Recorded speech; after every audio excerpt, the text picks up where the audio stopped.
Today's Sports Spectrum interview was pre-recorded prior to the coronavirus outbreak. Welcome to Sports Spectrum, the sports and faith podcast that brings Jesus back into the conversation. Here's your host, Jason Romano. This episode of the Sports Spectrum podcast with Lorenzo Alexander is brought to you by our friends at IJM, the International Justice Mission. We love what they stand for. This is about ending slavery in our lifetime. That's what IJM is about, helping to protect more than 150 million people from violence worldwide. We want you to get involved as well. So check out the website, ijm.org/TF, ijm.org/TF to become a Freedom Partner. And in a little while, I'll tell you more about how you can join the fight to end slavery in our lifetime. We're also brought to you by Compassion International. They are the most trusted child development ministry around, and they help release children from poverty. They do great work. We love having them as partners. We love what they stand for, releasing children from poverty in Jesus' name. We want to encourage you to check out their website, compassion.com/sportsspectrum, compassion.com/sportsspectrum. You see a list of children there, and you can learn more about how you can help sponsor a child today. Today on the show, we're bringing to you a conversation with Lorenzo Alexander, the two-time Pro Bowl linebacker, played a bunch of years in the NFL from 2006 to 2019. He was with the Redskins for 7 seasons, then Arizona for a couple years, then the Raiders for 1 season, and then to Buffalo, where he played his final 4 seasons in the NFL. And he had that resurgence in his career. Early on, he was kind of known as a special teams guy and a great clubhouse guy in the locker room. But then when he got to Buffalo, he had a resurgence, and he was a mainstay on that defensive line as a linebacker, rushing the passer, had 12.5 sacks, a career-high 12.5 sacks in 2016. He was named second-team All-Pro, made the Pro Bowl, and won the defensive MVP in that 2017 Pro Bowl. And at the end of 2019, Lorenzo Alexander retired from the NFL. He called it quits at the age of 36, and now we got a chance to catch up with him a couple months after that announcement for his retirement, see where his head is at, see how he's doing, see what the Lord might be calling him to go to next, and look back at his NFL career along with his journey of faith. So take a listen to Lorenzo Alexander. We taped this interview back in February before the coronavirus outbreak, but such good stuff here from my friend Lorenzo Alexander joining us on Sports Spectrum.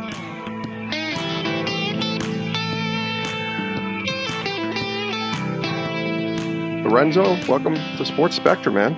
Yeah, how you doing, brother? It's been good to see you this week. It's good to see you, too. We are here in California at a conference that is a really neat opportunity for a lot of football players to come and kind of fellowship and get connected to the Lord. You're retired now, man. How's that feel? Is it weird? It feels normal right now because we're still fairly in the early parts of the off season. Yeah. So I haven't missed any OTAs. I haven't missed the training camp. I haven't missed the first week of kickoffs and games. And so right now I'm pretty much in my normal routine.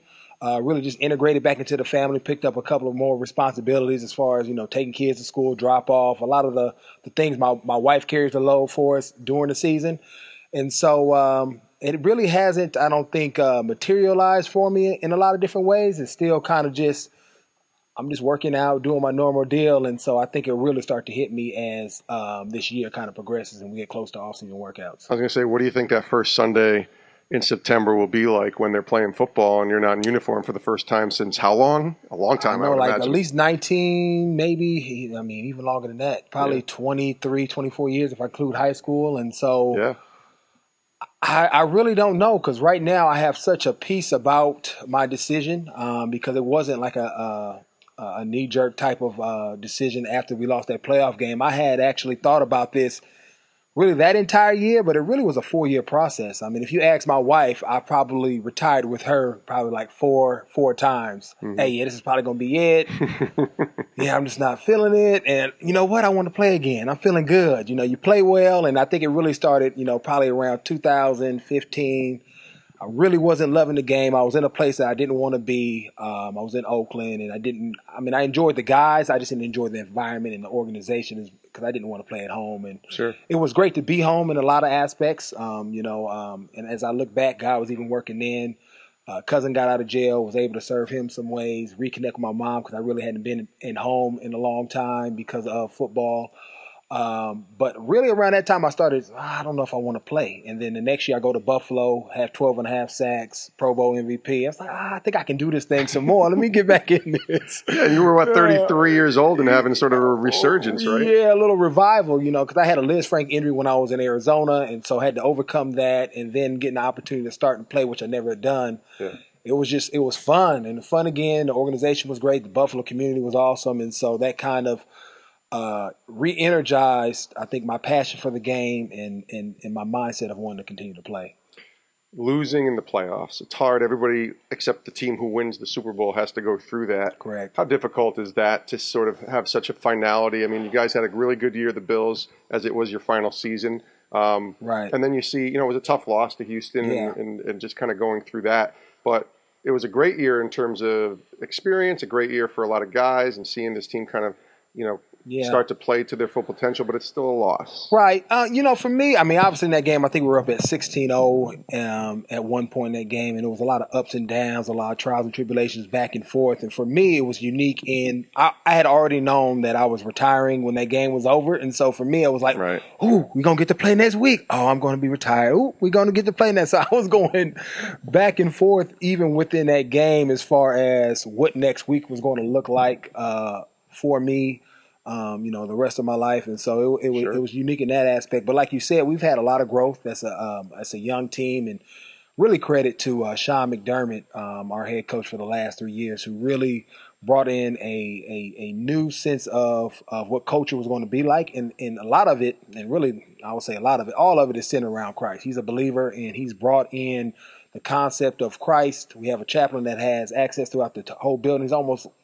He's another coach. I mean, if he's out there with the defense, there's no difference. We're talking about Len right? Vandenbosch. There's no difference between him and our linebackers coach. Yeah. They both are part of the team. They just had different roles, and so it's been really awesome to be a part of that and just to see what Christ has done in that locker room as far as just bringing guys in and growing young men who have a lot of boyish, I think, tendencies and characteristics, and I'm included in that, and really just developing our character. And I think if you look at us roster-wise, yes, we've gotten better talent than over the years that I've been there in Buffalo. But if you look at the character growth, that has probably been the most significant piece since being there, especially under Sean these last 3 years, because he's really intentional about developing people's relationship with Christ. And then out of that fruit that's developed out of that, because he's a teacher at trade, is developing people's character. And that's why we were able to overcome a lot of adversity, because every team that faces it. And that's why we were able to, I think, achieve beyond what most people think of Buffalo. When you think about our team, was really because of that foundation that he created, and with Lynn and some great leaders on our team that helped bring it to fruition, and with a lot of our young guys. Lorenzo Alexander is our guest here on Sports Spectrum. Your journey to the NFL is kind of a crazy one, and we've had conversations over the years, and we met a few years back at the NFL's Broadcast Boot Camp was our very first meeting and conversation. Right. But you were on the practice squad the first 2 years and undrafted into the NFL, and you've played a long time. This wasn't your typical first-round pick. No. I'll just play and cruise through 14 years and be done. No, this was a grind for you. It was a grind, and I came in the league as a defensive lineman, 315 pounds. But when I look back, even when I was growing up, I wanted to play in the NFL. I didn't really care, what that was. Obviously, when you get there, you want to be a starter and be the guy. But I realized that God created a story and a testimony that was far better than anything I could ever imagine. I mean, a lot of people get drafted first round, second round, third round, and obviously have impactful careers. But there's not too many guys, at least that I know about, that go undrafted, was a 350-pound D lineman, has played 7 or 6 different positions, been on 4 or 5 teams, and then by the end of their career, they're 240 pounds and still playing at a high level at 36. Yeah. And so I never thought that up. That's not what I was in the backyard thinking about when I was catching that touchdown or making that tackle, playing with my friends in the backyard. That was never even a concept of thinking that I could still be a significant player at 36, playing 15 years after going undrafted. And so it's just amazing the power and the testimony that he's provided me and really the relationships and the people that have impacted me and that I've had had the privilege of being a part of their lives as well. And the Redskins were that team that really gave you your first shot and it brought you up to the main roster, and then you played there for 6 years from 2006 to 2012. Right. I remember you telling me in a couple different times and settings about how important that time was spiritually for you, especially early on, having a coach like Joe Gibbs and some of the players being around that environment, but really how some poignant moments really turned your faith around. Can you share a little bit more? Yeah, I mean, that was really a significant and critical time in my life. I think at that point I wasn't married yet, and I was still living, I think, your typical worldly view of what an athlete would be doing, drinking, partying, inappropriate relationships with women, just living the athlete's life, the stereotype when you think about a professional athlete. And so I was kind of dwelling in that, but at the same time, I had a lot of, I want to say regret. That's probably part of it, but I had a yearning for something more, and I didn't know what that was. And I was so blessed to obviously have a coach like Joe Gibbs, who's also a great godly man and provided a great picture and leadership of what a Christ-like man looks like. But then we also had these guys that I think he was intentional about bringing in, Ronaldo Wynn, James Thrash, Antoine Randall, guys that had a significant impact on me, because it was really I don't say it was the first time that I saw this, but I think in a dynamic of guys intentionally trying to seek me out as well, as far as how they lived their lives, how they treated their wives, beyond the football, but just how they treated people, the relationships and who they were. And at the center of that, it was Christ. And they were bold enough to be able to share that with the locker room and especially me. And so be able to be around those guys, they ultimately saved my life. And I think the catalyst for me, as far as really jumping in and surrendering and going all in, came from a tragic story. Obviously being on the team in 2007 when Sean Taylor passed. And just like kind of what this, the Kobe Bryant tragedy and his daughter has kind of shocked the world. That was like my shake and wake up call, because you start looking around and it's like, what have I actually done to impact, and what type of legacy have I left on this world outside of being selfless and and self-centered in a lot of different ways. And it was really nothing, and it was mainly because I was living for myself. And so I wanted something different. I saw Sean was actually starting to give his life to Christ and going through that transformation, and so I didn't want to waste any more time. Kind of like what Don was sharing up when Don Davis was sharing up on the stage today, because tomorrow's not promised. And it didn't happen immediately, but my face turned and I started seeking out guys like I just named, Randall L., James Thrash, Ronaldo Wynn, and trying to figure out what they had. And obviously that was Christ, and we had a great team chaplain, Pastor Brett Fuller, who kind of walked me through, discipled me through what it looked like to follow Christ, and ended up giving my life to the Lord at the end of that year of 2008 season. And so the best decision I've ever made, because after that, my life, career, trajectory just turned. And it doesn't mean I haven't faced any adversity, but everything that I've faced has been for a purpose, because it's all been about Christ and growing closer to Him over that time. We'll get back to our conversation with Lorenzo Alexander in just a moment, but want to tell you about our friends at IJM, the International Justice Mission. It's an organization that we care about so very much here at Sports Spectrum. And what many people don't realize is that violence is a threat to so many around the world who are poor, and is as much a part of daily life as hunger, disease, or homelessness. It's often overlooked, but not by International Justice Mission. They believe that every person, and we believe this too, that every person deserves to be safe and free from violence. And by partnering with local authorities to rescue victims of violence and bring criminals to justice, restoring survivors and strengthening justice systems, IJM is helping to protect more than 150 million people from violence worldwide. And they need your help. We can't do this alone. And that's where we'd like to encourage you to join them in becoming a Freedom Partner. They're some of IJM's most loyal partners in the work of justice, and your support, their support, of $24 or more each month helps survivors of slavery and violence from the moment they are rescued until they are fully restored come back and find that hope. It may not seem like a lot to give, but it's life-changing, and I'd encourage you to join me in being a Freedom Partner for $24 a month today. It really can make a huge difference in the world. Here's how to do it. Check out the website, ijm.org/TF. ijm.org/TF, and pray about becoming a Freedom Partner and helping join the fight to end slavery in our lifetime today. We're also brought to you by Compassion International, the most trusted child development ministry in the world. And they've found that the most effective way to care for children in need is through the local church. Over 66 years of experience, they partner with more than 7,000 churches in 25 countries around the world to deliver God's love and care to children in need, one child at a time. Today, more than 2 million children are breaking the cycle of poverty for good because of compassion and because of sponsors like you and I. $38 a month, tax deductible. Pray about sponsoring a child today. Check out the website, compassion.com/sportsspectrum, compassion.com/sportsspectrum, and help release a child from poverty. Now back to our conversation with Lorenzo Alexander. He's joining us here on Sports Spectrum.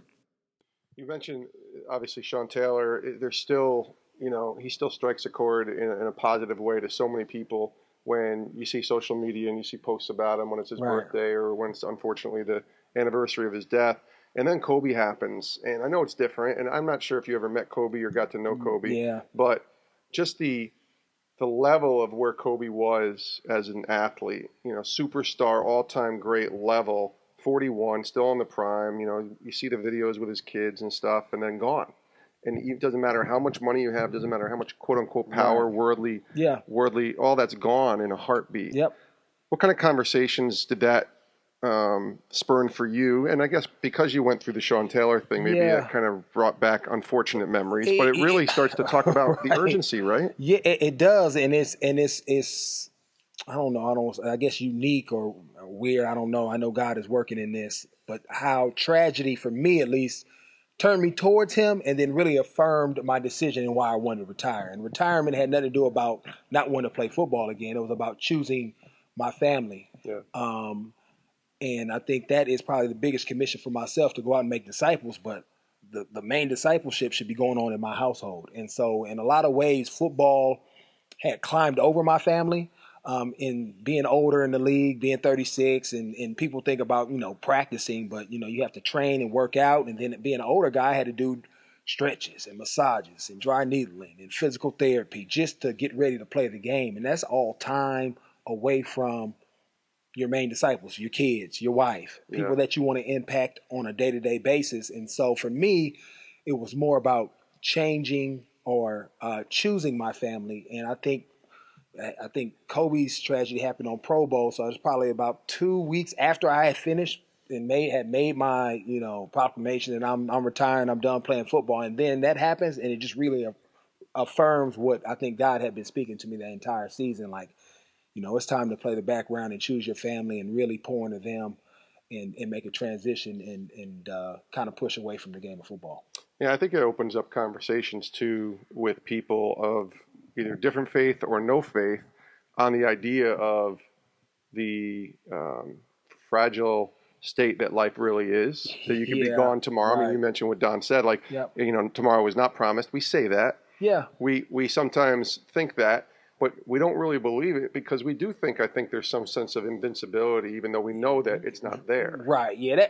You definitely, especially as a professional athlete, you have this sense of being Superman and immortality. But when you have these deaths that happen around you, especially people that are close to your age or do something similar to what you do and live in your fear, you start realizing, okay, this thing can really change significantly quickly. And like I said, it makes you reflect, what have I done? What am I doing?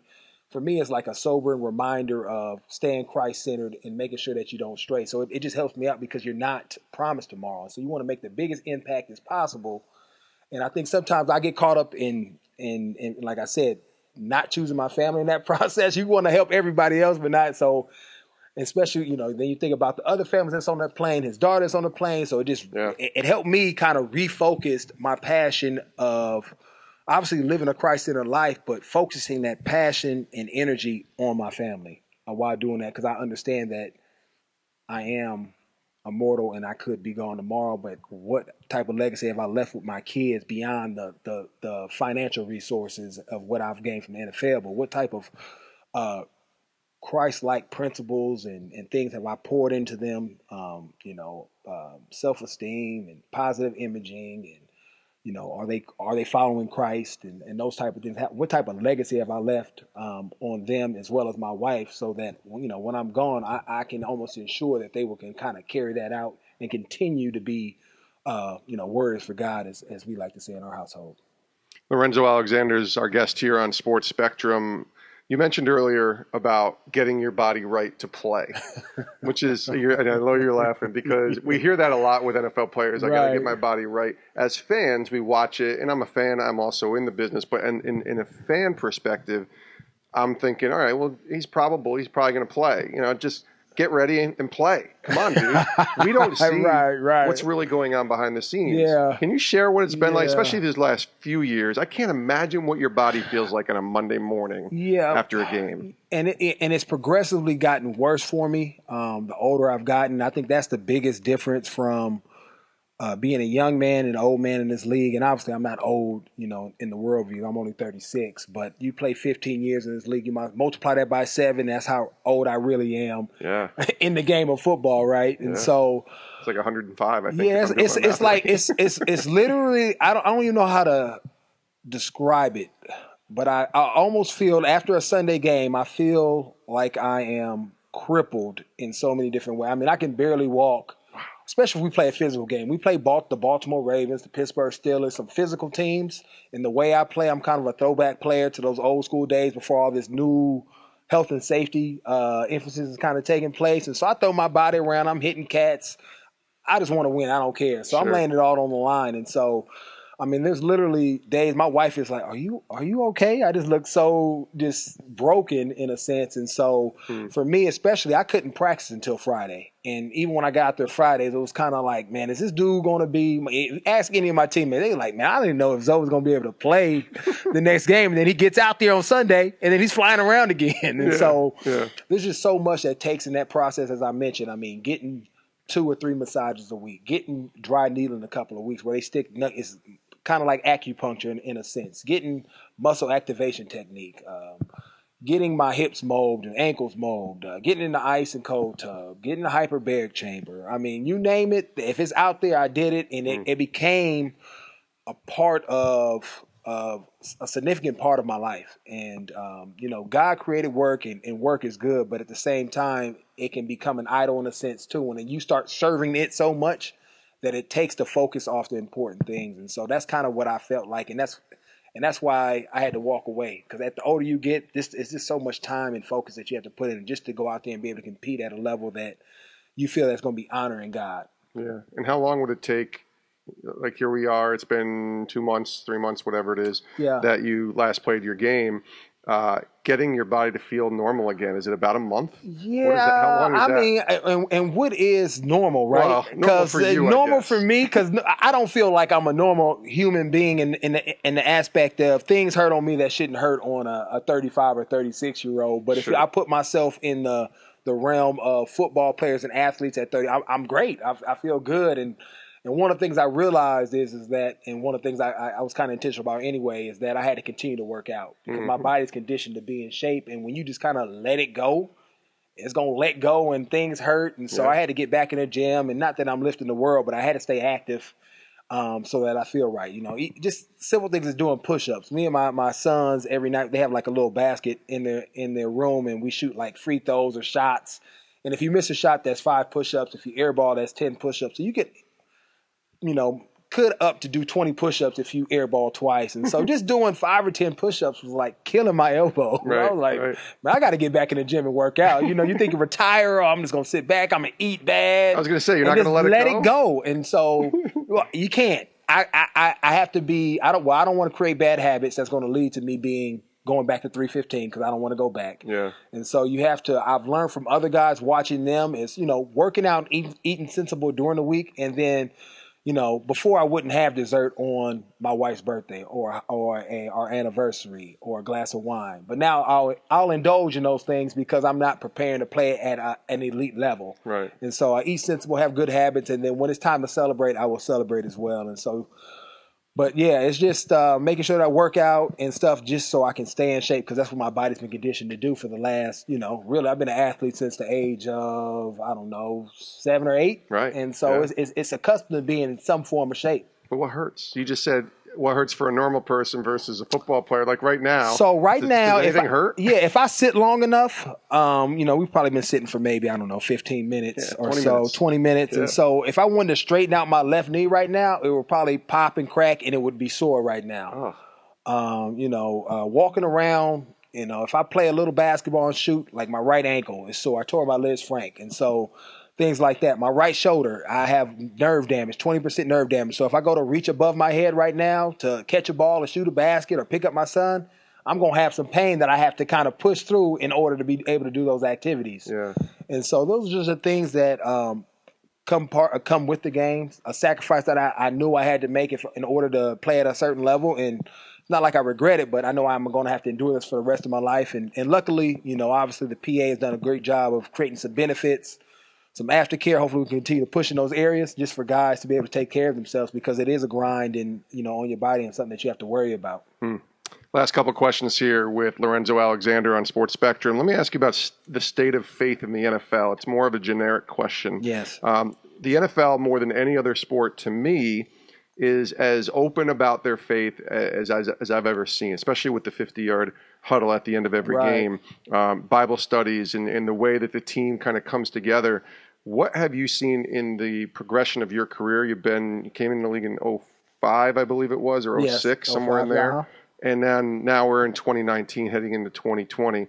What's the state of faith like been for you? Have you seen it be more prominent now? Have you seen it less? Have you seen it kind of erode a little bit? Right. What are your thoughts? I think it all depends on the organization that you are a part of and whether or not, you know, whether it's ownership, GM, or head coach is a believer themselves. And a lot of times it always goes back to do they feel like it can help them win games? You know, that's the bottom line, that's where it starts at. Now, the head coach, I think that does it the best, they realize that they have to pour into young men to build championship character.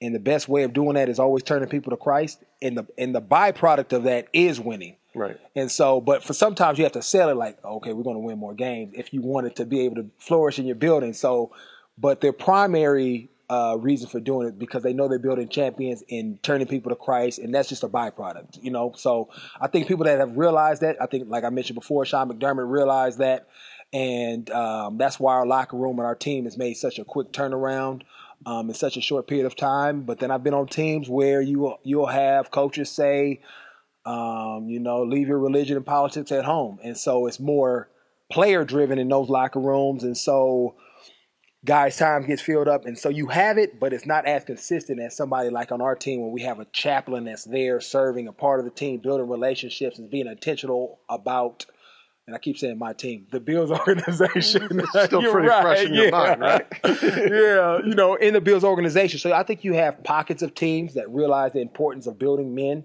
because it just makes the organization better, their families better, the community better when you have Christ-centered men. And they realize that. So you just have pockets, and it always depends on what team you're at and who the head coach is. But I think it's definitely gotten. I think just with social media and this access and people taking pictures, you shine a light on it a little bit better. I think that's brighter, which is great because we have so much negative attention a lot of times on our men, and so that's been a positive. I think that more fans understand than. With social media, guys are able to share their faith And there's different outlets where I can share my faith, like this podcast. We didn't have this when I first got in the league, where we have Christian-based podcasts. If we did, it wasn't a lot of them, or people weren't aware of it, and so the access was a little bit different. And so I think with the technology advances in that way, where we can share our faith and share what Christ has done in our lives and give our testimony. That's good.